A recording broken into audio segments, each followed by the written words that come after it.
Deuteronômio, capítulo 32, o finalzinho, né? A gente leu o cântico, a canção de Moisés. Depois eu volto, se a gente conseguir já terminar aqui, que eu acredito que vai, eu vou voltar no cântico para a gente falar alguns versículos aqui que eu acho importante, mas eu quero terminar o texto só para a gente já finalizar esse livro, né? E aí a gente ter liberdade para usar esse restinho de aula e mais as 2 semanas seguintes aí de novembro para a gente dar uma repassada em algumas coisas e falar um pouquinho sobre o livro, tá bom? Então, capítulo 32, versículo 48, 49 e 50, que são os últimos versículos que falam sobre a morte de Moisés e a gente vai seguindo aqui, tá bom?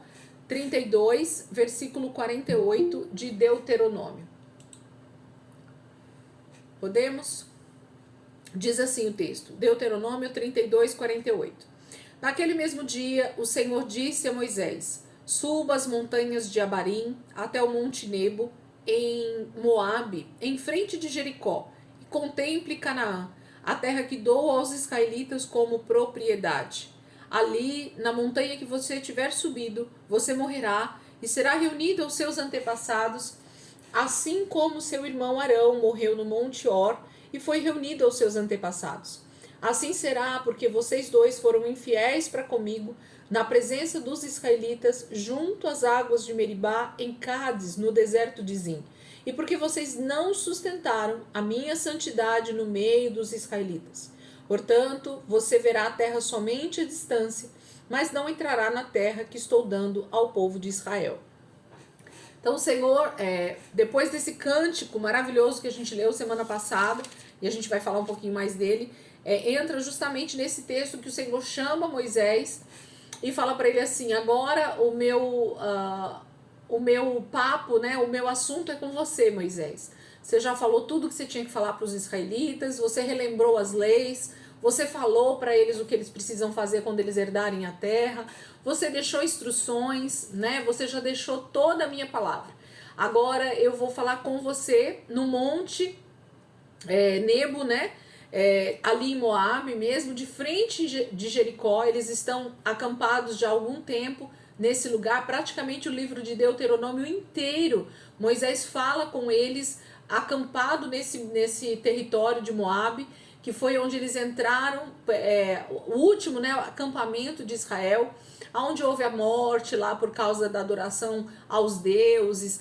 Tudo aconteceu nesse lugar. Então, durante algum tempo, Israel ficou acampado ali e foram os últimos momentos de Moisés com eles, repassando a palavra, falando sobre o que Deus havia deixado já desde a saída do Egito. E eles então tiveram todo esse tempo com Moisés, e Moisés com eles, repassando a palavra, conhecendo um pouco mais da palavra do Senhor, para que essa geração que vai agora seguir com Josué conhecesse o Senhor e também pudesse então ter essas instruções da própria boca de Moisés. E Moisés então agora recebe essa instrução do Senhor para subir o Monte Nebo, que está ali em Moabe, de frente de Jericó, e contemplar Canaã. Ele, de lá de cima, ele conseguiria contemplar todo o território que eles tomariam posse, né? Toda a planície ali de Canaã, provavelmente, estava na visão de Moisés. Com certeza, gente, esse monte deve ser uma visão extremamente maravilhosa, né? Se você colocar aí no YouTube, se você colocar no próprio Google, você tem a visão do Monte Nebo que Moisés teve a respeito de Canaã, né? O que ele viu ali, com certeza toda aquela planície e também as montanhas, né? Lógico, mas ele teve uma visão privilegiada da terra prometida. E o Senhor diz: vocês não vão entrar. Arão já havia morrido há algum tempo, também recolhido pelo próprio Senhor, e agora Moisés, ele já vai subir ao monte também sabendo que o Senhor vai realmente recolhê-lo, ele vai morrer, vai ser na verdade arrebatado, provavelmente, né? Ele tem o corpo dele já transformado, mas ele não vai herdar a terra, ele não vai entrar junto com esse povo. E eu acredito que Moisés não tem tristeza no coração deles, amados. De verdade, eu acredito que Moisés tem uma alegria no coração dele, porque ele sabe que a tarefa foi cumprida. Ele sabe que o tempo dele ali naquela posição de líder de Israel acabou. Ele cumpriu a tarefa. Ele pode dizer com todas as letras, né? Eu combati o bom combate, guardei a fé, né? Combati o bom combate do Senhor, fiz tudo o que eu tinha que fazer. Então, Moisés está subindo o Monte Nebo para ter um bate-papo com o Senhor e ser reunido e morrer realmente, ser na verdade arrebatado, e Deus vai completar essa obra na vida dele. Lembra que eu falei para vocês, desde que a gente começou o Êxodo, que Moisés tipifica Cristo, né? E Josué tem essa tipologia do Espírito Santo que a gente vai começar a ver a partir de janeiro, o livro de Josué, e vocês vão ver como é tremendo isso, olhar para esse livro de Josué e ver Josué com essa visão do próprio Espírito Santo guiando, ensinando, fazendo tudo que precisa ser feito para a gente herdar a terra prometida. Mas Moisés é a tipologia de Cristo, Moisés é um tipo de Cristo, né? Moisés, ele mostra muito bem esse padrão de Deus a respeito da obediência, a respeito da mansidão, a respeito da paciência com o povo, a respeito dos ensinos. E eu queria que você prestasse atenção que justamente o livro de Deuteronômio, principalmente todo o final do livro, né, é baseado no ensino de Moisés novamente para essa geração que está diante dele. Então, muito me lembra o próprio Cristo realmente ensinando os seus discípulos, ensinando as multidões, falando, né, sobre a própria palavra de Deus, falando que ele só estava falando o que ele ouvia o Pai falar. Jesus o tempo inteiro transmitia a mensagem do próprio Deus, a respeito de como é o reino de Deus, a respeito de como eles deveriam se comportar, a respeito de como um filho de Deus deve se comportar. Então, Jesus fez isso durante os últimos tempos, né, do seu ministério, e Moisés também fez isso. No livro de Deuteronômio, a gente tem, então, toda essa trajetória de Moisés nos últimos tempos, né, meses e talvez um ano ali aproximadamente, que ele fica com o povo de Israel acampado em Moabe.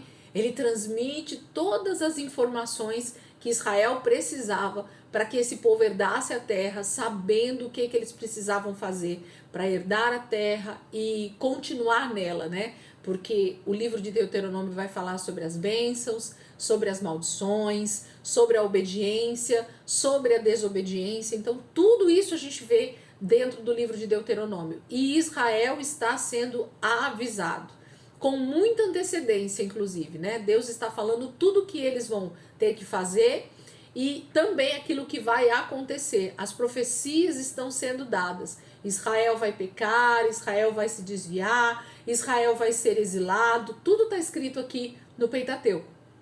Lembra que eu falei no capítulo 30, que a gente viu na última aula? Eu falei que era uma escatologia sobre Israel, né? E é o texto perfeito para se ver o que vai acontecer com Israel de verdade, né? A gente tem a nítida noção do que Deus está falando a respeito de futuro e como realmente Israel vai cair, vai pecar, vai desobedecer ao Senhor, vai se desviar, vai ser exilado pela Babilônia, né? E tudo que Deus vai fazer durante esses próximos anos à frente aqui. Mas é isso que Deus está chamando. Deus está chamando Moisés para um encontro com ele no Monte Nebo, e lá ele vai ser recolhido, né? Ele vai ser, na verdade, ele vai morrer e já ter o corpo transformado. Moisés já foi arrebatado aqui.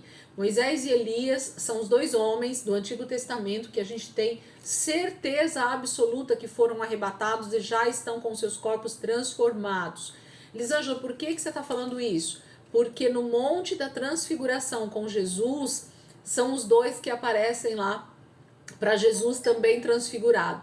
Então a gente sabe que ele foi arrebatado junto com Elias, porque eles são a figura da lei e dos profetas. Moisés é a figura da lei, né, do Pentateuco, e Elias é a figura do profeta do Antigo Testamento, né? Então a gente tem esses dois tipos mostrados aqui dentro da palavra e que são então revelados ali no Novo Testamento através dessa transfiguração no monte ali onde Jesus está com eles, e Pedro, Tiago e João têm essa visão e sabem ali que é Moisés e que é Elias. E Pedro, como sempre, né, é aquele que fala no meio da situação, e Pedro diz: Senhor, como é bom estarmos aqui, façamos uma tenda para o Senhor, para Moisés e para Elias.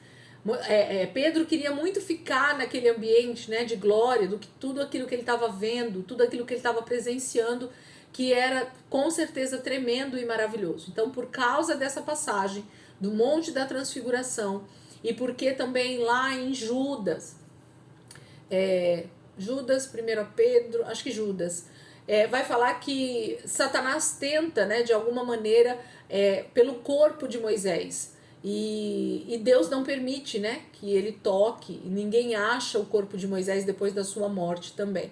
Então isso já demonstra que o próprio Deus esconde, né, ou leva para si Moisés realmente arrebatado. Transforma o seu corpo num corpo de glória, né? Ele já está com o corpo transformado igual Jesus, igual Elias, tá bom? Então esse é o finalzinho aqui do capítulo 32. Vamos entrar na bênção de Moisés? Capítulo 33. Moisés vai liberar palavras proféticas de bênção sobre a vida do povo, sobre a vida de Israel, sobre as nossas vidas, né? Vamos ver. Capítulo 33 de Deuteronômio diz assim: esta é a bênção com a qual Moisés, homem de Deus, abençoou os israelitas antes da sua morte. Ele disse: o Senhor veio do Sinai e alvoreceu sobre eles desde o Seir, resplandeceu desde o Monte Parã, veio com miríades de santos desde o sul, desde as encostas de suas montanhas. Certamente és tu que amas o povo, todos os santos estão em tuas mãos. A teus pés todos eles se prostram e de ti recebem instrução. A lei que Moisés nos deu, a herança da Assembleia de Jacó. Ele era rei sobre Jesurum, quando os chefes do povo se reuniam, juntamente com as tribos de Israel. Que Ruben viva e não morra, mesmo sendo poucos os seus homens. E disse a respeito de Judá: ouve, ó Senhor, o grito de Judá, traze-o para o seu povo, que as suas próprias mãos sejam suficientes e que haja auxílio contra os seus adversários. A respeito de Levi, ele disse: o teu Urim e o teu Tumim pertencem ao homem a quem favoreceste. Tu o provaste em Massá e disputaste com ele junto às águas de Meribá. Levi disse do seu pai e da sua mãe: não tenho consideração por eles. Não reconheceu seus irmãos, nem conheceu seus próprios filhos, apesar de que guardaram a tua palavra e observaram a tua aliança. Ele ensina as tuas ordenanças a Jacó e a tua lei a Israel. Ele te oferece incenso e holocaustos completos no teu altar. Abençoa todos os seus esforços, ó Senhor, e aprova a obra das suas mãos. Despedaça os lombos dos seus adversários, dos que o odeiam, sejam quem for. A respeito de Benjamim disse que o amado do Senhor descanse nele em segurança, pois ele o protege o tempo inteiro, e aquele a quem o Senhor ama descansa nos seus braços. A respeito de José, ele disse que o Senhor abençoe a sua terra com o precioso orvalho que vem de cima do céu e com as águas das profundezas, com o melhor que o céu amadurece e com o melhor que a lua possa dar, com as dádivas mais bem escolhidas dos montes antigos e com a fertilidade das colinas eternas, com os melhores frutos da terra e a sua plenitude, e com o favor daquele que apareceu na sarça ardente. Que tudo isso repouse sobre a cabeça de José, sobre a fronte do escolhido entre os seus irmãos. É majestoso como a primeira cria de um touro, seus chifres são os chifres de um boi selvagem, com as quais ferirá as nações até os confins da terra. Assim são as dezenas de milhares de Efraim, assim são os milhares de Manassés. A respeito de Zebulon, ele disse: alegre-se Zebulon em suas viagens e você, Issacar, em suas tendas. Eles convocarão povos para o monte e ali oferecerão sacrifícios de justiça. Farão um banquete com a riqueza dos mares, com os tesouros ocultos das praias. A respeito de Gade, ele disse: bendito é aquele que amplia os domínios de Gade. Gade fica à espreita como um leão e despedaça um braço e também a cabeça. Escolheu para si o melhor, a porção do líder que lhe foi reservada. Tornou-se o chefe do povo e executou a justa vontade do Senhor e o seu juízo sobre Israel. A respeito de Dan, disse: Dan é um filhote de leão que vem saltando desde Bazã. A respeito de Naftali, ele disse: Naftali tem fartura do favor do Senhor e está repleto de suas bênçãos. Suas posses estendem-se para o sul, em direção ao mar. A respeito de Asser, ele disse: Bendito é Asser entre os filhos, seja ele favorecido por seus irmãos e banhe os seus pés no azeite. Sejam de ferro e bronze as trancas das suas portas, e dure a sua força como seus dias. Não há ninguém como Deus de Jesurum, que cavalga os céus para ajudá-lo, e cavalga as nuvens em sua majestade. O Deus eterno é o seu refúgio, e para segurá-lo estão os braços eternos. Ele expulsará os inimigos da sua presença, dizendo: destrua-os. Somente Israel viverá em segurança. A fonte de Jacó está segura, numa terra de trigo e de vinho novo, onde os céus gotejam orvalho. Como você é feliz, Israel! Quem é como você, povo salvo pelo Senhor? Ele é o seu abrigo, o seu ajudador e a sua espada gloriosa. Os seus inimigos se encolherão diante de você, mas você pisará as suas colinas.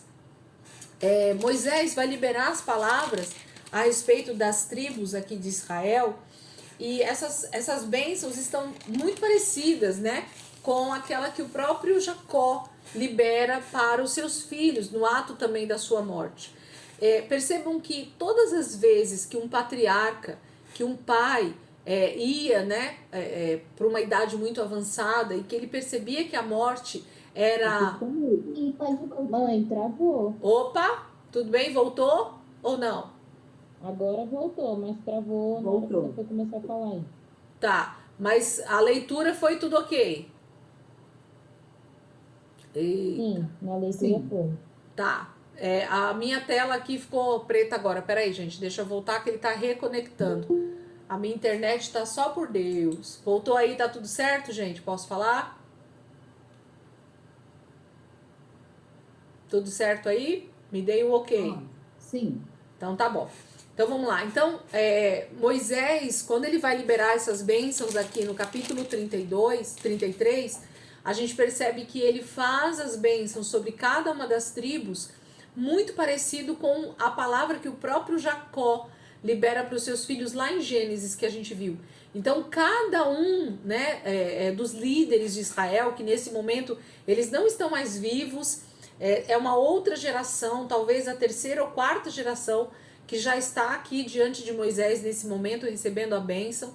Então não é mais aqueles filhos de Jacó, os 12 filhos de Jacó, né? Ruben, Asser, Naftali, não são esses que estão recebendo essa palavra profética de Moisés, mas eles estão recebendo uma palavra de confirmação a respeito da própria palavra que o pai Jacó liberou. E se Jacó, na época em que ele libera essa palavra profética sobre os seus filhos, ele está inspirado pelo Espírito Santo, e a gente sabe que está, porque ele libera uma bênção sobre cada filho, de acordo com a sua missão, né? Então, cada tribo de Israel tinha uma missão e tem uma missão específica. Então, a liderança de Judá, né, como no sentido de cetro de justiça, que fala de reinado, que a gente vai ver isso através do próprio Davi e da descendência que vai vir Jesus, a própria tribo de Levi, que se torna essa tribo sacerdotal, porque o Senhor chama Levi para essa função, e essa tribo inteira então vai se destacar. A gente tem a tribo de Naftali, a tribo de Zebulon, que são tribos que vão exercer juízo sobre Israel, vão ser tribos que vão ter juízes, que vão estar sempre à frente, ajudando eles em causas de litígio ou em causas de justiça mesmo. Vai ser uma tribo que sempre vai estar à frente disso, com juízes mesmo, né? Então, a gente tem toda uma palavra profética sendo liberada sobre as 12 tribos novamente, e essas palavras não são contraditórias com as palavras que Jacó liberou para os seus filhos lá em Gênesis antes da sua morte. Então, lá na aula de Gênesis 49, 50, a gente falou basicamente sobre cada uma das palavras que Jacó foi liberando sobre os seus filhos, e como essas palavras proféticas elas se tornaram missão para cada uma das tribos. Eles se tornaram, então, se tornou uma identidade, uma bandeira mesmo, né, para cada uma das tribos. Então, cada um deles, cada tribo, sabia a sua posição no reino de Israel, sabia a sua posição no reino de Deus, sabia qual era o seu propósito. Muito me encanta isso, porque no reino de Deus, a gente realmente tem uma identidade muito definida em todas as pessoas, né? Então Israel tinha isso muito definido através das tribos, e a igreja hoje precisa ter essa definição também. Então, quando a gente olha para os dons espirituais, quando a gente olha para os 5 ministérios, né? Apóstolo, profeta, pastor, mestre, evangelista, tem a ver com isso, com a identidade que Deus está dando. Quando a gente vê todo esse desenvolvimento da igreja, né? Com ministérios, com os dons, com os talentos que o Senhor vai dando, e aí o corpo de Cristo, quando ele é unido, quando ele é realmente um só corpo, e cada um sabe a sua função, como ele anda bem ajustado, né? Israel também tinha esse privilégio. Então, como cada tribo tinha uma função específica ali em Israel e dentro, né, do plano que Deus tinha para eles, então cada um também exercia a sua função, e isso fazia com que todos estivessem alinhados ao propósito de Deus. Infelizmente, essa é a grande questão. Quando eu não entendo qual é a minha missão, qual é o meu propósito dentro do corpo de Cristo, isso falando da igreja, isso vai criar um problema, porque algumas lacunas vão ficar abertas, porque alguém está deixando de exercer a sua função, alguém está deixando de exercer a sua missão, o seu ministério, né? E isso vai fazer falta no corpo de Cristo. Então, nós precisamos, como igreja, estar sempre atentos, ouvindo o Espírito Santo e olhando para nós mesmos e vendo qual é o fruto que nós temos dado dentro do reino. Israel sabia exatamente qual tipo de árvore eles eram, para que fruto eles dariam. Então, quando Moisés está liberando de novo essas palavras aqui e reiterando, na verdade, as palavras do próprio Pai, ele está dizendo: vocês têm uma missão como povo, como nação, como pessoas em Deus, né? Como identidade em Deus. Então, a gente precisa criar essa identidade, identificar essa identidade e trabalhar em cima disso. Não existe ninguém que esteja fora da missão e do propósito que Deus tem para a igreja na terra, para Israel na terra. Deus tinha uma missão para cada um dos filhos de Israel. As 12 tribos eram necessárias, eram importantes, e eles precisavam entender isso e trabalhar cada um em prol do outro. Eles sozinhos, eles seriam pequenos, mas quando eles se uniam, eles se tornavam grandes e poderosos. É isso que Deus sempre desejou, que o seu povo, que as tribos de Israel andassem em conjunto. Quando a gente leu lá sobre a forma, né, a disposição das tribos ao redor do tabernáculo, isso fala de um povo que é extremamente unido em uma missão, em guardar a presença de Deus, em guardar aquele tabernáculo, aquele lugar onde a presença de Deus estava. E ao mesmo tempo, eles em conjunto, 3 tribos para cada lado, norte, sul, leste, oeste, eles estariam cercando eles mesmos, né? Eles estariam cuidando, zelando uns pelos outros.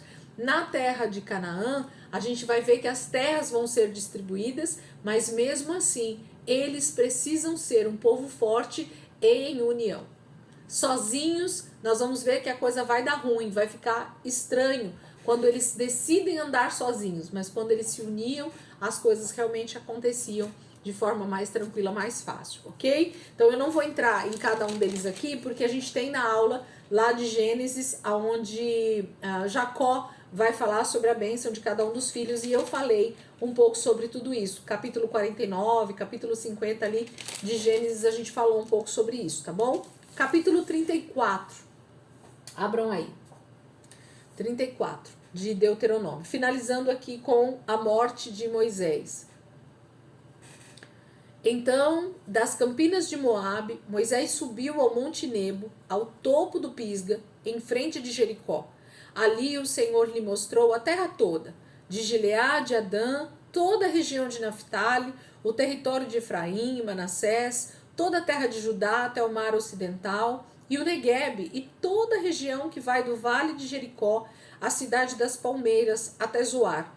E o Senhor lhe disse: esta é a terra que prometi sob juramento a Abraão, a Isaque e a Jacó, quando lhes disse: eu a darei a seus descendentes. Permiti que você a visse com seus próprios olhos, mas você não atravessará o rio, não entrará nela. Moisés, o servo do Senhor, morreu ali, em Moabe, como o Senhor dissera. Ele o sepultou em Moabe, no vale que fica diante de Bet-peor, mas até hoje ninguém sabe onde está localizado o seu túmulo. Moisés tinha 120 anos de idade quando morreu. Todavia, nem os seus olhos, nem o seu vigor tinham se enfraquecido. Os israelitas choraram Moisés nas campinas de Moabe durante 30 dias, até passar o período de pranto e luto. Ora, Josué, filho de Num, estava cheio do espírito de sabedoria, porque Moisés tinha imposto as suas mãos sobre ele, de modo que os israelitas lhe obedeceram e fizeram o que o Senhor tinha ordenado a Moisés. Em Israel nunca mais se levantou profeta como Moisés, a quem o Senhor conheceu face a face, e que fez todos aqueles sinais e maravilhas que o Senhor o tinha enviado para fazer no Egito, contra o faraó, contra todos os seus servos e contra toda a sua terra. Pois ninguém jamais mostrou tamanho poder como Moisés, nem executou os feitos temíveis que Moisés realizou aos olhos de todo Israel. Então, capítulo 34, bem pequenininho, né? Vai falar então desse encontro que o Senhor tem com ele lá no Monte Nebo e de como realmente o Senhor diz que mostrou para ele a terra prometida, né? Todo o território. Então, Moisés tinha realmente uma visão privilegiada do Monte Nebo, que dava para ver todo o território, de um lado a outro. Ele viu todas as terras que seriam propriedade de Israel. E Deus diz assim: eu vou cumprir essa promessa que eu fiz a Abraão, a Isaque e a Jacó, que daria essa terra como propriedade. Então, a terra de Canaã é uma terra que é de propriedade dos judeus, dos israelitas. Por isso existe tanta guerra naquele lugar. Então, a gente sabe que toda guerra que existe ali é porque primeiro Satanás e seus demônios não querem, né, que a terra seja realmente o lugar da nossa habitação. Ele sabe que o tempo dele está chegando ao fim. Cada dia que passa diminui um pouco mais esse tempo de Satanás continuar reinando sobre a terra. E Jesus vai voltar e tudo será transformado nesse grande jardim, nessa cidade celestial que vai descer do céu, que está sendo preparada para nós. Então a gente sabe que Moisés teve essa visão privilegiada e a terra de Canaã é essa terra que mana leite e mel, que Deus foi falando desde o início, desde Gênesis, o Senhor já vem falando dessas promessas poderosas. E Moisés não foi achado, não houve quem pudesse sepultar. O texto vai falar aqui que Moisés foi sepultado ali mesmo, mas ninguém achou o corpo de Moisés. Então, isso é um mistério realmente, e tendo a Bíblia toda nas mãos, a gente sabe que Moisés foi, então, arrebatado. Não houve um sepultamento, não houve uma morte física, literal, como a gente talvez imagine, né, um corpo sepultado. Mas provavelmente Moisés foi já transformado, né, levado aos céus e transformado num corpo transformado, né, num corpo já ressuscitado. E ele já está lá, então, contemplando tudo desde o início com Jesus.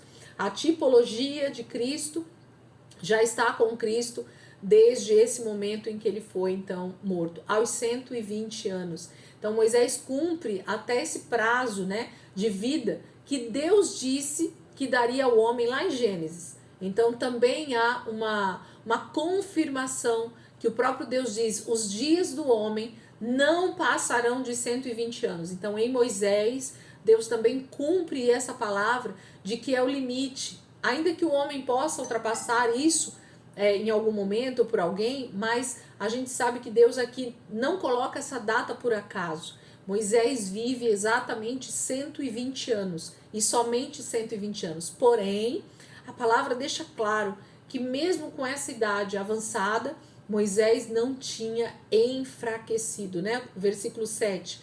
Moisés tinha 120 anos de idade quando morreu. Todavia, nem os seus olhos, nem o seu vigor tinham se enfraquecido. Então, Moisés não ficou cego, porque é o que geralmente acontece, né? Lembra de Abraão, Jacó também ficou um pouco cego já na sua velhice, os olhos vão enfraquecendo, né, a visão.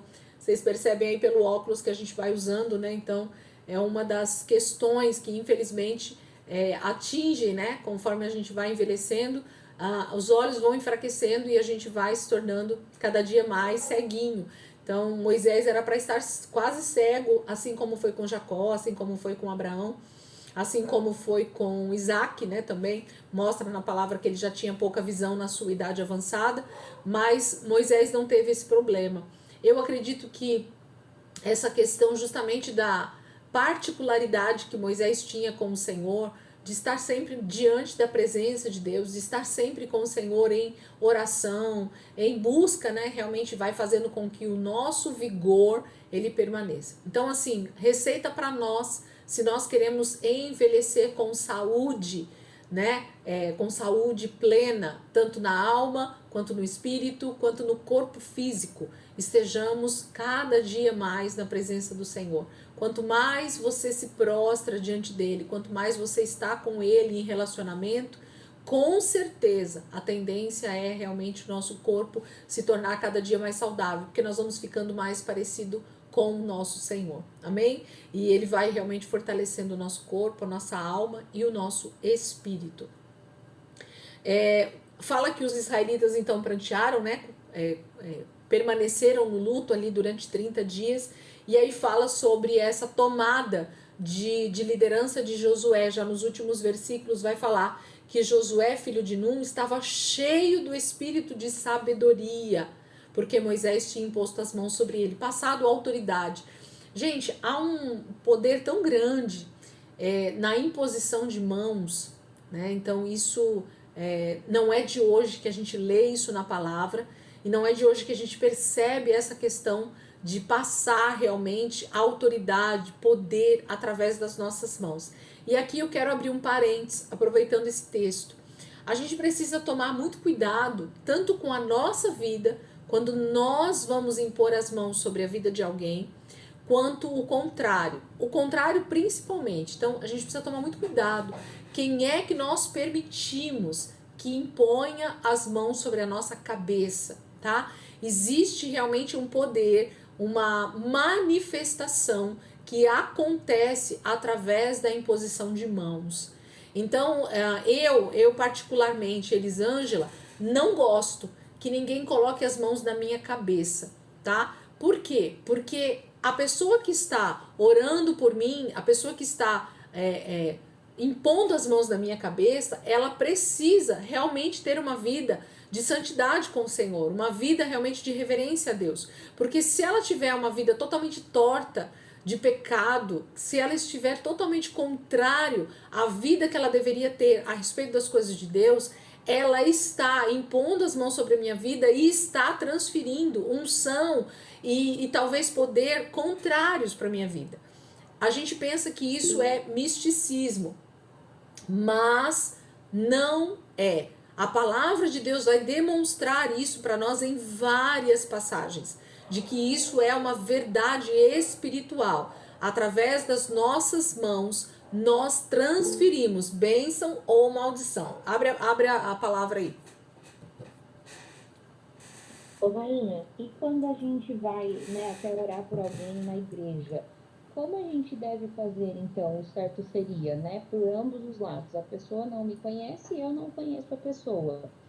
Oração segurando ali no ombro, mão no coração, né? Aonde seria? É isso. O ideal é ombro, né? Geralmente, costas ali, né? Nas costas da pessoa e no próximo ao coração, né? Então você tá impondo as mãos, mas de uma forma não tão autoritária sobre a vida daquela pessoa, não com tanta autoridade. Por quê, gente? Porque na verdade a gente precisa estar se policiando a respeito da nossa vida com Deus, do que é que eu estou transferindo realmente para a vida daquela pessoa.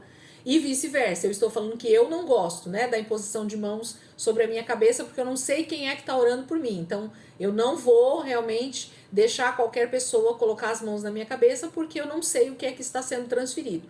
Por outro lado, eu tenho uma preocupação também de não impor as mãos sobre a cabeça da pessoa, Porque se eu coloco sem saber se realmente aquela pessoa nasceu de novo, se realmente ela está compromissada com a palavra, se realmente ela está decidindo viver uma vida de santidade com Deus, eu posso também comprometer a vida espiritual daquela pessoa. Mesmo que eu esteja debaixo de santidade, debaixo de comprometimento com a palavra, mas se essa pessoa não estiver também na mesma posição, eu posso estar atraindo juízo sobre a vida dela. Porque uma pessoa que recebe a imposição de mãos e ela não tem uma vida realmente no altar a partir daquele momento, que ela realmente não se posiciona diante de Deus, ela tem a probabilidade de começar a receber juízo de Deus. Porque ela recebeu a imposição de mãos, ela deveria estar vivendo uma vida de santidade, porém ela está brincando com as coisas de Deus. Então isso vai atrair também juízo. Então os dois lados, eles têm uma responsabilidade muito grande.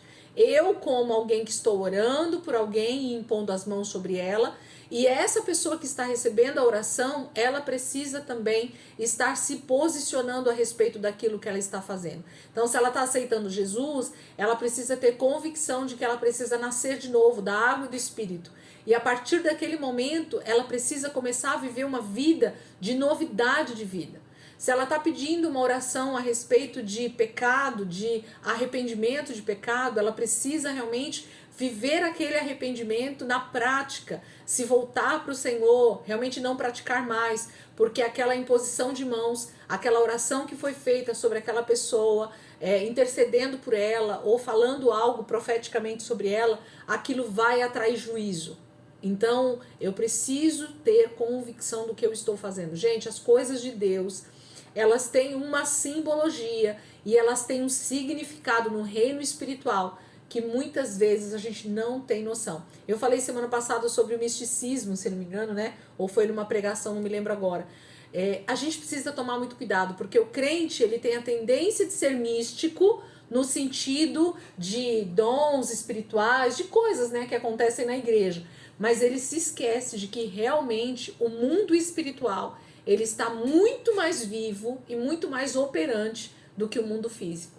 Então Satanás e os seus anjos, eles estão atuando, ouvindo e percebendo tudo que está acontecendo ao nosso redor, e em contrapartida o mundo físico também está acontecendo. Então as coisas estão se movendo e a maioria dos cristãos às vezes estão iludidos ou despercebidos, né, com as situações, e a gente só vai perceber que existe realmente uma batalha espiritual acima de nós quando o mundo já está desabando, né? Aí a gente corre para jejuar, a gente corre para orar, porque aí a coisa já degringolou, né? Já tá tudo já um caos. Aí a gente lembra que a gente precisa orar, a gente lembra que a gente precisa se arrepender, a gente lembra que a gente tinha confessado o pecado e voltou a praticar, a gente lembra que a gente tinha se comprometido com o Senhor, que deu a palavra, que fez um voto. Então todas essas coisas que o Pentateuco vai mostrar para nós, que Deus vai pedir reverência, vai pedir obediência, vai pedir retidão de Israel,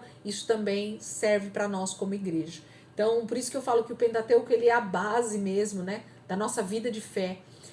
Muitos acham que é o Novo Testamento. Não, o Novo Testamento, Paulo, Pedro, eles estão confirmando tudo aquilo que Deus já havia deixado como regra, como prática para a vida de Israel e que serve perfeitamente para a vida da igreja. Porque os mandamentos não mudaram, eles só ficaram muito mais fáceis com a ação do Espírito Santo através de nós. Então, a Mayara também tinha falado alguma coisa aí, né, Mayara? Quer colocar aí o que você tinha colocado? Não sei se você tem alguma experiência sobre isso, sobre a questão da imposição de mãos, mas eu peço para vocês que tomem muito cuidado, tá? Tanto em orar por pessoas, prefiram realmente não pôr as mãos sobre a cabeça da pessoa, e no caso de receber oração também, se puder não receber a imposição de mãos na cabeça é melhor, porque a gente realmente não sabe quem está orando por nós. De bate pronto, né? A gente sabe que a pessoa tá ali na igreja, tal, é um pastor, é um presbítero, é um diácono, é um obreiro, tudo bem, mas nós não sabemos a fundo como é que está a vida da pessoa. Elisângela, então eu tô julgando a vida da pessoa? Não, irmão. Eu só tô dizendo para você estar atento às questões espirituais. E nós, então, como líderes, como pessoas que muitas vezes estamos orando por pessoas, a gente saber que existe uma responsabilidade espiritual. né? Que a gente precisa realmente saber o que é que nós estamos fazendo. Então, se eu sei que a minha vida não está de acordo com o Senhor, eu preciso me policiar para nem estar orando com imposições de mãos, porque isso pode atrair juízo sobre a pessoa ou atrair realmente maldição, porque a minha vida não está no altar. Quantos nós vimos que o Senhor veio com morte, com juízo, porque estavam realmente brincando, né, com as coisas de Deus no altar, fazendo sacrifícios, e Deus veio com juízo. Então, a gente precisa ser temente a Deus, a gente precisa ter o temor do Senhor, saber que as coisas de Deus, elas são com muita seriedade. Pode falar, Maiara, pode falar. Então, eu até iria comentar, eu venho de uma outra igreja, né? Mas ela era menor, mas já tinha esse ensinamento, né? Referente à imposição de mãos. E está totalmente relacionado o que você falou com um ensinamento antigo que eu já tive, né? Mas eu tenho uma dúvida. E se no caso a gente colocar as nossas mãos embaixo dessa pessoa que for colocar a mão na nossa cabeça? Então, na verdade, assim, é constrangedor, né? É extremamente constrangedor. Mas eu acho que quando a gente tem entendimento disso, a primeira atitude que, na verdade, a gente vai fazer é nem ir receber oração. Então, o crente, ele tem uma mania, né? E isso nós, a própria liderança, que criamos isso. Tudo tem apelo, né? Tudo tem apelo dentro da igreja. Então, eu falo pela ICP mesmo, tá? Então, existem muitos apelos. Então, isso faz com que o crente, ele deixe de buscar a sua própria libertação, ele deixa de buscar a sua própria santificação, ele deixa de buscar a sua própria vida com Deus, porque ele sempre está dependendo da oração da liderança para ser tocado, para ser manifesto o Espírito Santo, para ser, né? Então tem tudo isso. Então, a gente deveria ser mais maduros espiritualmente nesse aspecto. Essas convocações, essas chamadas para frente, para a oração, deveria ser para quem está começando a fé, para quem realmente está precisando se converter dos seus maus caminhos, e não para crente que já está há 20 anos, 15 anos, 10 anos dentro da igreja. O crente velho, ele precisa ir para a palavra, ele precisa se auto-libertar todos os dias, ele precisa realmente buscar conhecimento e libertação. Se ainda existe pecado, ele precisa ir para a palavra, ele precisa saber que ele precisa se converter, literalmente, tomar vergonha na cara. O Espírito Santo está ali pronto a nos ajudar em todas as questões, e nós nos tornamos meninos na fé, Paulo vai dizer, né? Então, Paulo vai dizer assim, quando eu era menino, eu fazia as coisas de menino, mas hoje que eu já sou maduro, que eu sou velho, eu preciso fazer as coisas de acordo com a minha idade. Então, o crente precisa crescer espiritualmente. Então, nós precisamos parar com isso. A igreja, em geral, tá? Não é só a ICP, ela tem essa mania de desejar sempre para que receber uma bênção, eu preciso receber a imposição de mãos de alguém. Não. A imposição de mãos tem a ver com troca de autoridade, com uma bênção apostólica, com uma bênção sacerdotal, com uma bênção de envio, né? A gente pode ver que no Novo Testamento, Paulo, muitas vezes, quando ele vai enviar missionários, quando ele vai ungir presbíteros, aí existe a imposição de mãos. Agora, não, toda a pregação de Paulo fala, vem pra cá, gente, que eu vou impor as mãos sobre vocês para que vocês sejam convertidos novamente, para que vocês se convertam dos seus pecados. Não, tá? Existe uma carga espiritual muito forte sobre a questão da imposição de mãos. Então, muito cuidado. E nós que estamos recebendo essa palavra, então precisamos acordar para a nossa vida espiritual e dizer, Jesus, eu preciso estar maduro na minha fé. Eu preciso estar amadurecendo cada dia com o Senhor. Então eu não preciso estar mais indo em cada apelo que me fizerem na igreja. Não que não possa, gente. Pode. Mas a gente tem essa questão de, com a caminhada da fé, amadurecer. E eu preciso saber onde é que eu preciso me converter e tomar essas iniciativas no meu dia a dia, no meu devocional, no meu tempo de oração, jejuar mesmo quando for necessário no meu dia a dia. Então eu não preciso esperar o culto e alguém pregar algo que eu já sei que eu preciso me converter daquele pecado. Não, não. Eu como alguém que tem a habitação do Espírito Santo, eu preciso realmente tomar posição nisso. Entenderam? Tá bom? Então tem a ver com essa questão. E aí Moisés então vai terminar esse livro, que na verdade não é ele quem termina. O capítulo 34 provavelmente já foi escrito por outro autor, que o texto não vai dizer quem é, mas quem escreve ou quem termina o livro de Deuteronômio não é Moisés, porque então nesse momento Moisés já está morto, ele já foi arrebatado e alguém está finalizando com esse texto aqui para nós, tá bom? Então está dizendo que Moisés já está morto, já foi arrebatado, Josué toma então a liderança à frente de tudo isso, e ele se torna o grande profeta, e essa tipologia realmente de Cristo. Versículo 10, para nós finalizarmos os últimos 3 versículos.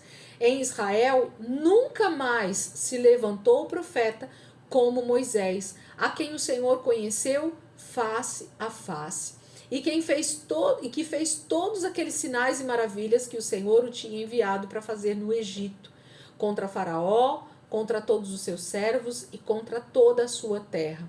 Pois ninguém jamais mostrou tamanho poder como Moisés, nem executou os feitos temíveis que Moisés realizou aos olhos de todo Israel.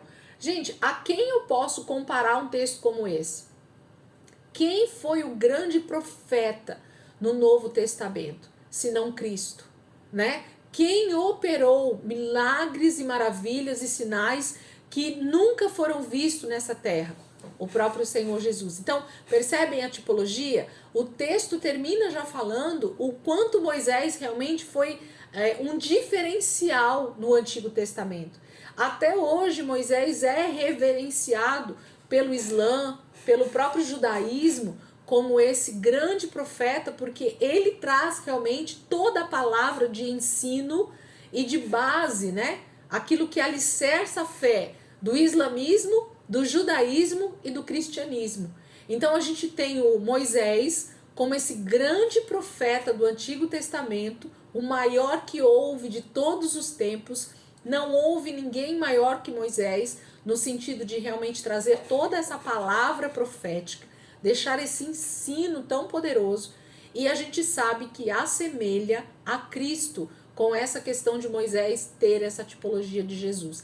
Então, quando você olha as características de Moisés, você vê Cristo. Eu vejo Cristo em cada passagem. Quando eu leio um texto como esse, eu vejo o próprio Jesus no seu ministério sendo esse homem que faz sinais, prodígios, maravilhas, e que ninguém conseguiu ver outro homem com tanta fé, com tanto poder manifesto, né, na terra como homem. Então, Moisés tem essa tipologia para nós, e cada vez que a gente lê a vida de Moisés e que a gente estuda um pouco mais a fundo as características de Moisés, a gente vai identificando Cristo em cada uma dessas características. Mansidão, esse poder de realmente buscar a Deus para ouvir do próprio Deus o que é que ele tem que fazer, como ele deve falar. Jesus fez isso em toda a sua vida e em todo o seu ministério. Ele orava ao Pai e pedia: Pai, o que é que eu devo fazer?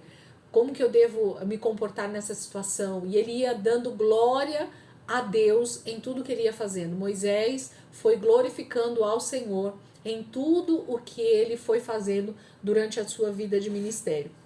O texto vai dizer que Moisés não herda a terra, né? A gente fica com esse gostinho de tipo assim, nossa, mas por que, né, que o Senhor não permite que Moisés entre na terra? E aí vai falar da desobediência deles lá em Meribá, com as águas, em que ele bate na rocha ao invés de falar com ela.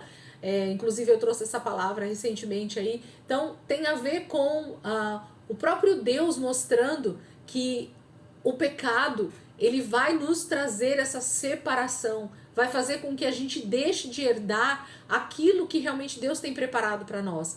Mas, com certeza, Moisés entrou dentro dessa graça, porque Deus tinha esse ministério para a vida dele. Moisés só fez o que fez porque o Senhor permitiu que ele fizesse para ser exemplo. Jesus, a palavra vai dizer que ele tomou sobre si todos os nossos pecados. Então Jesus experimentou o pecado da humanidade na sua vida, na sua carne, na cruz. Mas não quer dizer que ele não foi salvo, porque a gente sabe muito bem que Cristo morreu, mas ao terceiro dia ele ressuscitou. Por que ele ressuscitou? Porque ele realmente tinha uma vida de santidade com Deus na sua essência.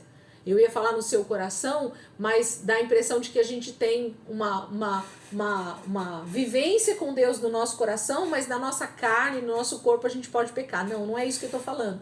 Jesus não pecou, mas mesmo assim ele passa por essa posição de receber o pecado sobre si.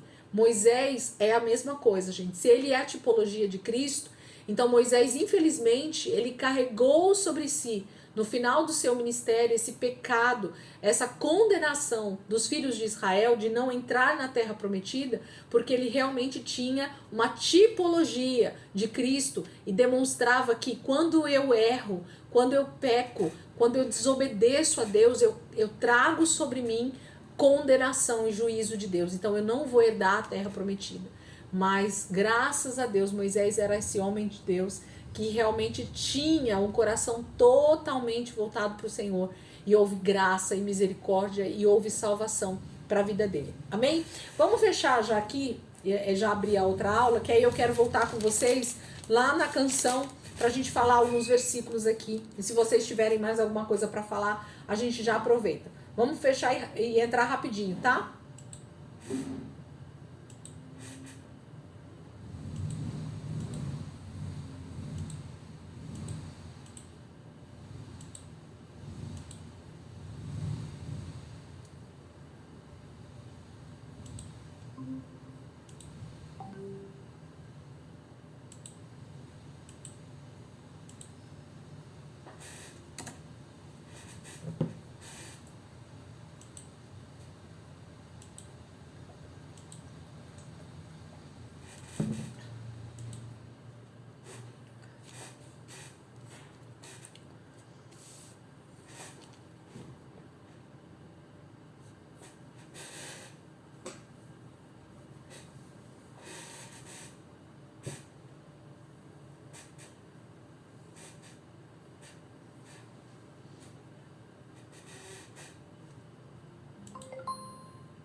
Eu encontrei o meu tesouro,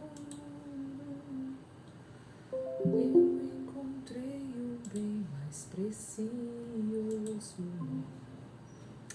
eu encontrei o meu tesouro,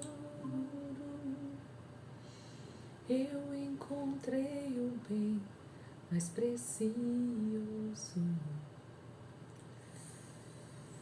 Eu encontrei o meu tesouro, eu encontrei o bem mais precioso.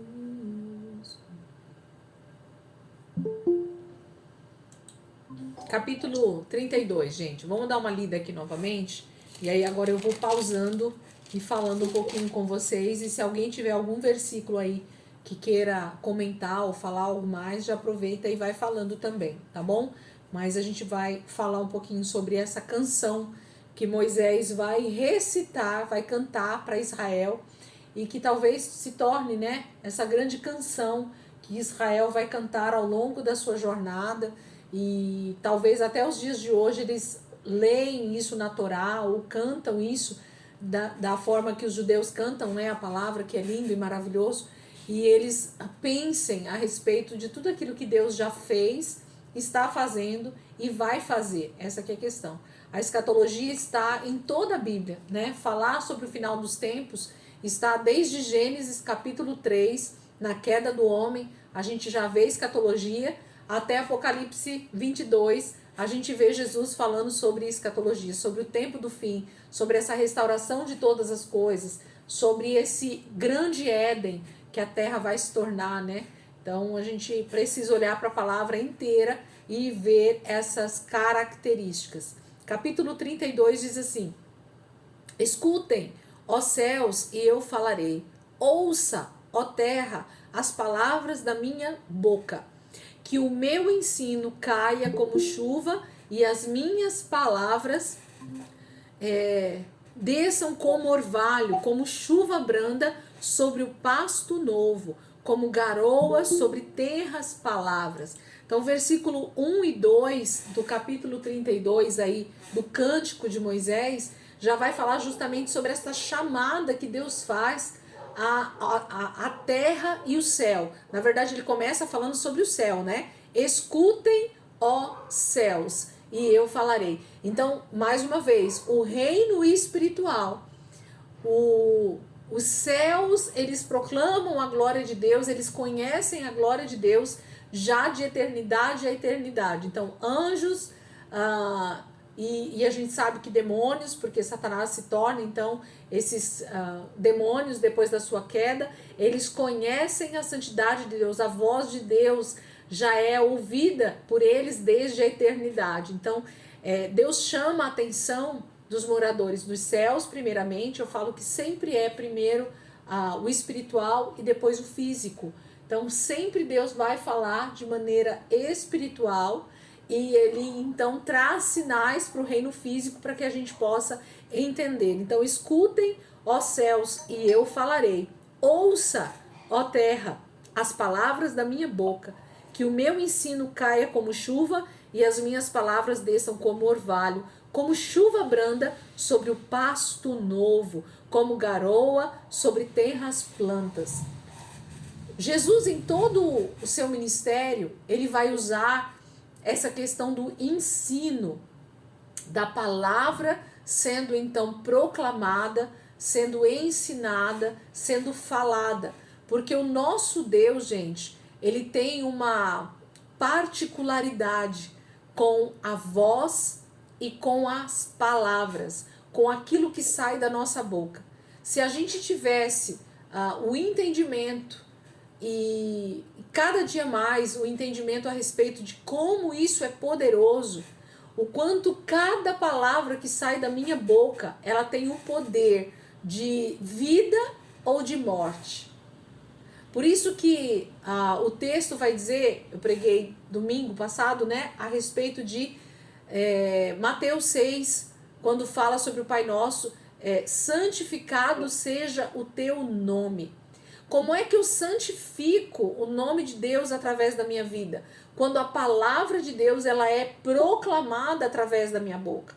Quando eu realmente uso a minha voz, literalmente aqui, ó, as minhas cordas vocais, para proclamar a verdade de Deus, independente das minhas circunstâncias. Então, quando as coisas ao meu redor, elas falam de forma errada, mentirosa, quando Satanás ele mente a respeito das minhas situações, a respeito da minha vida, a respeito de quem eu sou em Deus, eu preciso usar justamente a minha voz, a minha palavra, ou melhor, a palavra de Deus, que é a verdade, e ela vai sendo proclamada. Então, a gente precisa prestar atenção como é que nós usamos a palavra de Deus e como é que nós usamos a mentira do diabo no nosso dia a dia.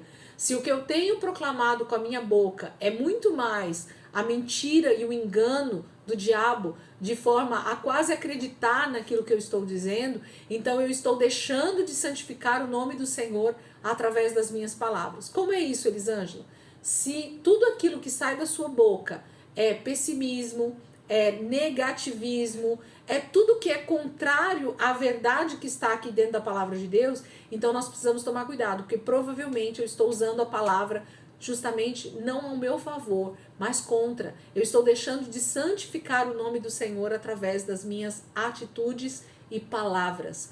Deus é um Deus de palavras, gente. Desde o versículo 1 de Gênesis 1 até o último versículo da palavra de Deus, Deus falou. Então Deus poderia ter só mandado alguém escrever, mas Deus decidiu falar. Vocês podem ver que em todo o texto bíblico, Deus vai dizer, e o Senhor disse, e o Senhor falou, e Jesus disse. Por quê? Porque a minha vocalização, é isso aqui, ó, que faz a diferença. Se eu só penso, ainda tudo bem, fica aqui dentro, armazenado, mas não saiu da minha boca. Mas a partir do momento que eu tomo a palavra e eu vocalizo qualquer coisa, que isso sai daqui da minha boca, daqui para fora é vida ou morte. Então, Tiago vai falar, né? A nossa boca, a nossa língua tem o poder de vida ou de morte. E isso é muito sério. O que é que tem saído? De uma mesma fonte não pode sair água amarga e água doce. Então eu não posso pregar que Jesus é o meu Senhor e Salvador, quando na verdade as minhas palavras, elas não condizem com isso. De que realmente Deus é o meu Senhor, Ele manda na minha vida, é Ele quem conduz o meu dia a dia, as minhas vontades, as minhas atitudes, né? Será que na hora que eu estou ali diante de uma circunstância de perdão, eu libero o perdão ou eu amaldiçoo a pessoa com as minhas palavras, né? Que aquela pessoa morra, que aquela pessoa, sabe assim? Então, o que é que eu tenho feito com a minha boca? Então, o Senhor está chamando, capítulo 32, versículo 1 e 2, para que os céus escutem e para que a terra também ouça aquilo que Ele está falando. E Ele vai derramar ensino. Moisés ensina o povo de Israel a cantar isso, porque a palavra de Deus é aquela que fala conosco, é aquela que nos ensina todas as coisas, né? O Espírito Santo está pronto a fazer isso. Versículo 3, proclamarei o nome do Senhor, louvem a grandeza do nosso Deus. Gente, como é bom, né?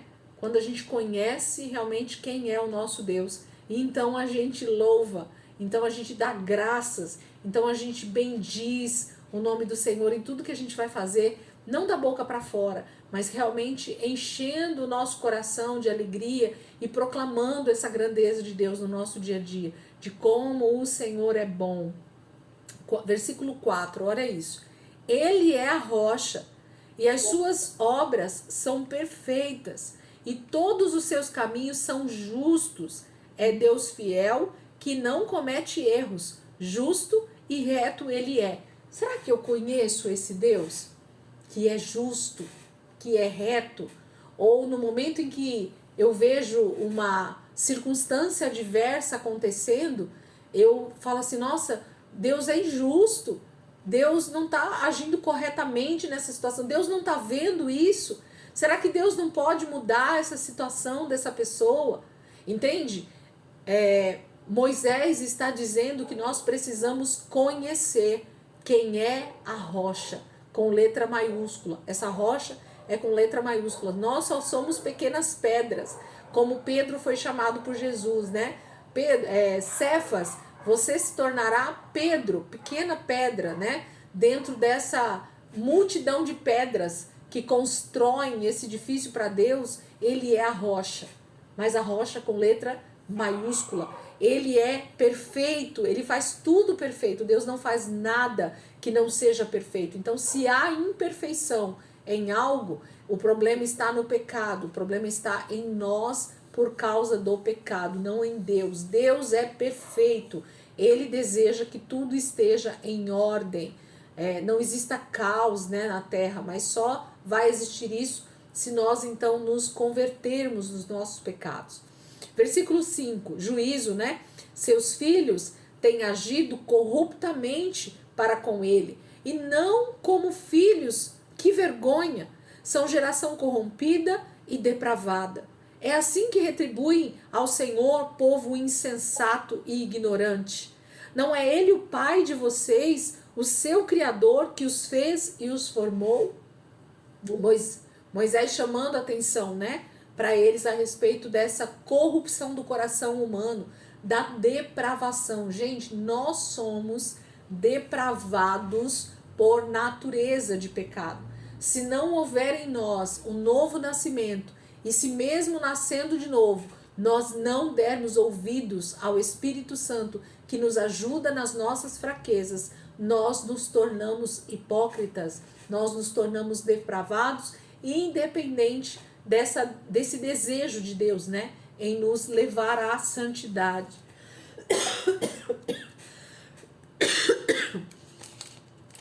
Versículo 7. Lembrem-se dos dias do passado, considere as gerações há muito passadas. Perguntem a seus pais e estes contarão a vocês, aos seus líderes e eles explicarão a vocês. Quando o Altíssimo deu às nações a sua herança, quando dividiu toda a humanidade, estabeleceu fronteiras para os povos de acordo com o seu número dos filhos de Israel, pois o povo preferido do Senhor é este povo. Jacó é a herança que lhes coube. Numa terra deserta, ele o encontrou. Numa região árida e de ventos uivantes, ele o protegeu e dele cuidou. Guardou-o como a menina dos seus olhos, como a águia que desperta a sua ninhada, paira sobre os seus filhotes e depois estende as asas para apanhá-los, levando-os sobre elas. Esse exemplo da águia, gente, tá falando sobre uma águia quando ela tem filhotes, para que os seus filhotes aprendam a voar. A águia faz algo que para qualquer mãe seria incabível, mas a águia ela só se torna realmente esse animal tão poderoso, talvez justamente por causa disso. Então a águia pega os filhotes, ela pega com as garras, né, os filhotinhos já na época de aprender a voar, e ela vai para o mais alto que ela puder com aqueles filhotes agarrados nas suas unhas. Quando ela chega bem alto, sabe o que ela faz? Ela solta os filhotes. Ela solta. E aí eles vão meio que cambaleando no ar ali, tentando saber o que está acontecendo. E aí quando ela percebe que eles vão cair, que eles não vão bater as asas ainda, que eles estão imaturos, ela dá aquele rasante embaixo deles e pega eles nas suas asas. E vai de novo. Aí ela pega eles com as garras novamente, vai lá para a altura novamente. E quando chega lá bem alto, que dá tempo deles caírem bastante, aí ela solta eles de novo. E eles começam a cambalear no ar, com medo daquela situação, né? Não sabendo o que fazer ali com as asas. Mas num dado momento de tanto a mamãe águia fazer isso, eles batem as asas pelas primeiras vezes e aí a ninhada começa a aprender a voar. E depois que eles aprendem a voar, esse animal, a águia, é um animal extremamente poderoso e que demonstra essa força para nós. É exemplo dentro da palavra de Deus de várias situações, né? De renovação, de poder mesmo, de imponência, né? Aí Deus está falando que ele nos apanha como uma ninhada, né? E ele tenta nos fazer voar, tenta nos fazer entender o quanto nós somos filhos de águia. Nós não somos nós não somos pintinhos, nós somos filhotes de águia, nós podemos voar mais alto, nós podemos ser poderosos em Deus, né? Então Deus tem sempre a sua maneira de falar com o seu povo, dizendo: vocês são poderosos, vocês são filhotes de águia, e não filhotes, né, de outro animal menos poderoso que isso. Então ele mostra isso para nós. Versículo 12, né? O Senhor sozinho o levou, nenhum Deus com letra minúscula, estrangeiro, o ajudou. Ele o fez cavalgar nos lugares altos da terra e o alimentou com o fruto dos campos. Ele o nutriu com mel tirado da rocha. Olha a água que brota da rocha, ele chama de mel. E com óleo extraído do penhasco pedregoso, com a coalhada e leite do gado e do rebanho, e com cordeiros e bodes cevados, com os melhores carneiros de Bazã, com as mais excelentes sementes de trigo. Você bebeu o espumoso sangue de uvas, o melhor vinho, né? Jesurum engordou e deu pontapés. Você engordou, tornou-se pesado e farto de comida. Israel é tido como aqueles que eles comem tanto, não no sentido de comer comida, mas sabe aquela pessoa que ela tem tanta bênção na vida dela, que ela se torna até alguém gordo espiritual. Ela se torna alguém que esquece que já sentiu fome algum dia, esquece que depende do Senhor para justamente ter tudo que ela tem. Então a pessoa que ela tá farta, ela nega até o melhor das comidas, né? Uma pessoa que tem fartura, ela começa a desdenhar do melhor que ela tem na mesa dela. Então, se uma pessoa está muito cheia de tudo, né, de aparente bênçãos, se ela não tem falta de nada, ela começa a desdenhar até de Deus, porque ela não tem falta de nada. O salmista vai dizer, né, Salmo 23, o Senhor é o meu pastor e de nada eu tenho falta. De nada, nada eu tenho falta. Sabe por quê? Porque o Senhor é o meu pastor. Então é porque eu tenho Deus. É porque esse Deus Todo-Poderoso é o meu Deus. É que eu não tenho falta de nada. Não é porque eu tenho o que eu tenho que eu não tenho falta. Não é porque eu tenho dinheiro. Não é porque eu tenho saúde. Não, é porque eu tenho Deus. É por isso que nada me falta. Então o entendimento, né, de não estar gordo espiritualmente ou de não engordar com tudo que Deus tem nos dado, com fartura, e esquecermos dele. É isso que ele fala, né? Olha o que ele fala no versículo 15 no final. Vou ler de novo, 15, para a gente pegar aqui. Jesurum, ele vai chamar Jesurum de Jerusalém, tá? O termo aqui é porque mistura esse termo que era usado para a localização de Jerusalém, tá? É um dos nomes que tem Jerusalém no Antigo Testamento aqui. Jesurum engordou e deu pontapés. Você engordou, tornou-se pesado e farto de comida. Aí o que você faz? Abandonou o Deus que o fez e rejeitou a rocha que é o seu Salvador. Eles o deixaram com ciúmes por causa dos deuses estrangeiros e o provocaram com seus ídolos abomináveis. Olha o que Israel vai fazendo. Sacrificaram a demônios que não são Deus, a deuses que não conheceram, a deuses que surgiram recentemente, a deuses que os seus antepassados não adoraram. Vocês abandonaram a rocha que os gerou, vocês se esqueceram do Deus que os fez nascer. O Senhor viu isso e os rejeitou, porque foi provocado pelos seus filhos e suas filhas. Olha o que Deus está falando, agora é Deus falando a partir daqui, tá? Esconderei o meu rosto deles, disse, e verei qual fim que terão, pois são geração perversa, filhos infiéis, provocaram-me os ciúmes com aquilo que nem Deus é, e irritaram-me com seus ídolos inúteis. Farei que tenham ciúmes de quem não é meu povo, eu os provocarei a ira por meio de uma nação insensata. Olha o que Deus está falando aqui, gente. Como Israel, ele já pecou bastante aqui no deserto, e Deus sabe que eles vão continuar pecando a partir do momento em que eles herdarem a terra prometida, infelizmente. Então Deus já conhece o nosso passado, o nosso presente e o nosso futuro. Ele é soberano. E ele está dizendo que eles provocaram os ciúmes. Deus é o nosso marido, lembra? Ele tem uma aliança conosco. Então Deus está dizendo, como marido de Israel, que Israel o tem traído com outros deuses, se prostituíram com outros deuses, né? Das terras ali por onde eles foram passando e vão continuar passando. Então Deus vai dizer assim, me traíram, estão se prostituindo com outros deuses, estão preferindo os amantes de vocês, então vocês vão me conhecer também como aquele que se casa com uma nação que não é Israel. Então aí entra a graça e o privilégio que nós temos de sermos esse povo escolhido de Deus, independente de sermos Israel. Então nós, os gentios, somos aqueles que provocamos ciúmes em Israel, segundo essa profecia do próprio Deus. Então Deus está dizendo aqui, versículo 21, provocaram-me os ciúmes com aquilo que nem Deus é, e irritaram-me com seus ídolos inúteis. Farei que tenham ciúmes de quem não é meu povo. Eu os provocarei a ira por meio de uma nação insensata. Então Deus prefere se relacionar com uma noiva que não é Israel, com uma noiva que não era que ele queria se casar, mas ele faz isso para que justamente em algum momento Israel caia em si e sinta ciúmes desse Deus. Olha como Deus vai falando conosco de maneira que a gente possa entender essa maneira dele falar.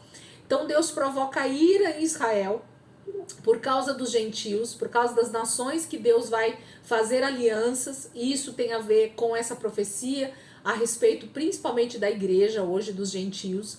Mas Deus vai fazer isso de propósito, para que a sua noiva, para que Israel se sinta então enciumada, da mesma forma que eles fizeram com o próprio Senhor, e eles se voltem para Deus, eles se convertam dos seus caminhos, eles deixem os deuses que não é Deus e se voltem realmente para o Deus verdadeiro. Então, o que Deus espera de Israel desde esse momento e desde sempre, na verdade, é que eles compreendam que ele é o marido fiel e que eles precisam ser essa noiva fiel também, que eles precisam realmente amar o marido e não amar os amantes, que são os deuses falsos, os outros deuses que Israel vai colocando no meio do caminho, no lugar de Deus. E nós entramos então com esse privilégio de nos tornarmos essa noiva também de Cristo, essa noiva de Deus, para que nós façamos o nosso papel de sermos fiéis a esse marido. Será que nós temos sido fiel a esse marido? Ou será que nós estamos igualzinho Israel, colocando um monte de amantes na nossa vida, no lugar de Deus? E Deus está dizendo assim, puxa vida, eu dei o privilégio de vocês serem também a minha esposa e vocês também estão me traindo, assim como Israel tem me traído durante todo esse tempo. Percebem que tremendo essa palavra?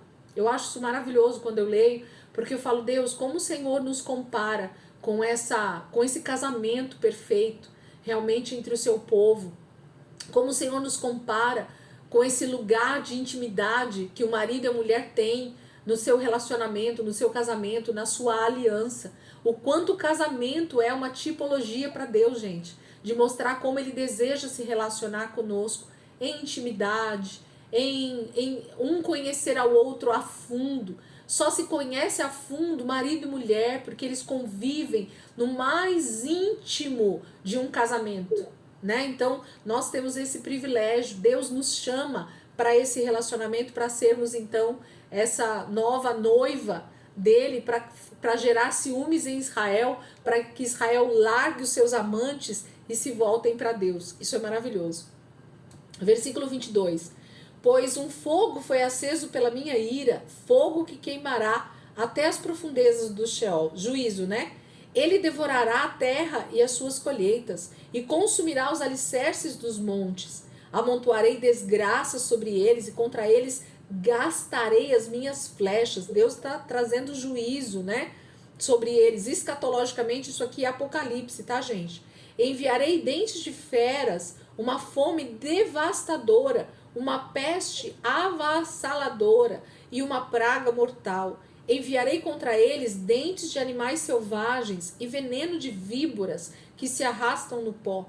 Nas ruas, a espada os deixará sem filhos. Em seus lares reinará o terror. Morrerão moços e moças, crianças e homens já grisalhos. Eu disse que os dispersaria e que apagaria da humanidade a lembrança deles. Mas temi a provocação do inimigo, que o adversário entendesse mal e dissesse: a nossa mão triunfou, o Senhor nada fez. Olha o que Deus vai dizer nesse último versículo, que é o versículo 27. Você sabe por que Deus não destruiu Israel por completo? Porque ele não queria que Satanás dissesse que ele triunfou. Satanás venceu o povo de Deus. Satanás venceu a Deus. É isso que Deus está dizendo. Para que Satanás, para que o inimigo não dissesse: eu triunfei, a nossa mão triunfou. Satanás conseguiu vencer, matou todos os filhos de Israel. Matou todos os filhos escolhidos de Deus. Então Deus jamais vai exterminar a humanidade ou mesmo Israel por amor ao seu próprio nome, por ser fiel à sua própria palavra.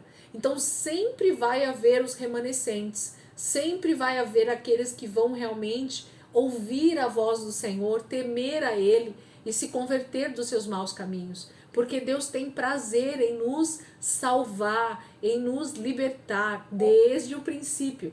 Esse é o desejo de Deus. Então Deus fala assim: Satanás não vai triunfar, Satanás não vai vencer, a mão dele não vai ser a mão poderosa. Eu sou o Senhor que domina, né, sobre tudo e que faz cumprir a sua palavra. Então Deus falou que Ele vai restaurar a terra e que Ele vai nos dar ela como herança, Ele vai fazer. Deixa eu ver a hora aqui, gente. 3 minutinhos.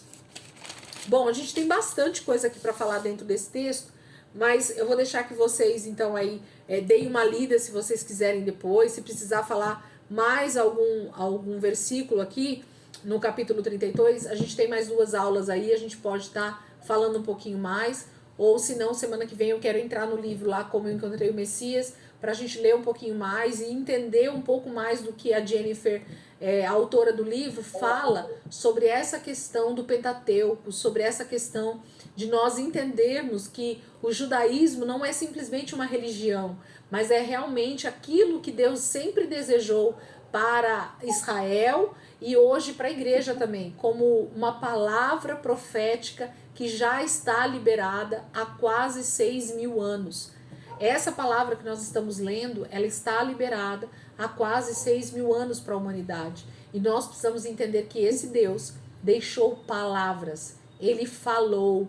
E se ele falou, eu preciso ler e eu preciso escutar para dar entendimento, para que eu seja sábio. Ontem eu li um trechinho de Salmo 119, a partir do versículo 97, porque eu amo esse trecho, né? Do Salmo 119, que fala: eu amo a tua lei, né? Como é precioso quando alguém realmente diz assim: eu amo a tua lei. E a palavra lei ali é aquilo que nós já aprendemos, fala de palavra. Como eu amo a tua palavra, como eu amo o teu conselho, Deus. Os teus conselhos são preciosos, vão me dar vida, vão me dar um caminho reto, os meus pés não vão vacilar. É disso que Deus está falando. Então, quando eu amo a lei do Senhor, e nela eu medito dia e noite, e nela realmente os meus pensamentos estão na palavra de Deus, naquilo que Deus tem falado comigo, então automaticamente eu vou me tornar alguém mais sábio, tá bom? Então, terminamos aí o Pentateuco, graças a Deus por isso. Deus tem sido fiel conosco, né, nos dado graça para chegarmos até aqui. Eu espero que vocês estejam gostando mesmo, né, de aprender um pouquinho mais, de estar com a gente aí caminhando nessas aulas, porque para mim tem sido muito bom, né? Cada dia o Senhor vai me ensinando mais e a gente vai lendo e estudando e Deus vai realmente mostrando um pouco mais da palavra para nós, né? Isso é muito bom. Eu vou aprendendo, inclusive, junto com vocês aqui durante a aula. Tá bom? Então vamos seguir em nome de Jesus. Essas próximas 2 aulas, hoje é dia 13, né? A gente tem um feriado aí no dia 20, que eu não sei se a gente vai conseguir fazer aula, né? Não sei se vocês estiverem por aí, eu vou dar aula. Se vocês estiverem em um feriado prolongado aí passeando e a gente entrar para aula e não tiver ninguém na aula, a gente não faz, tá? Então, quinta-feira que vem é feriado, que é Consciência Negra. Se vocês estiverem em casa, eu vou estar abrindo aqui o link normalmente e a gente faz a aula. Se vocês não estiverem, a gente não faz, né? Não vou ficar dando aula aqui para 1 ou 2 pessoas aí, não compensa. Mas a gente vai estar aqui em nome de Jesus. E aí, dia 27, então é a nossa última aula desse ano de 2025. E aí, início de dezembro, eu vou deixar vocês descansarem aí pelo menos o mês de dezembro. E a gente volta em janeiro, ou na primeira semana ou na segunda. Aí vamos ver como é que a galera vai estar de férias aí. A gente vai se falando pelo grupo. Tá bom, gente? Então vamos orar pra gente terminar. Pastor Marcos, quer fazer a vez aí, por favor? Orar por nós. Amém.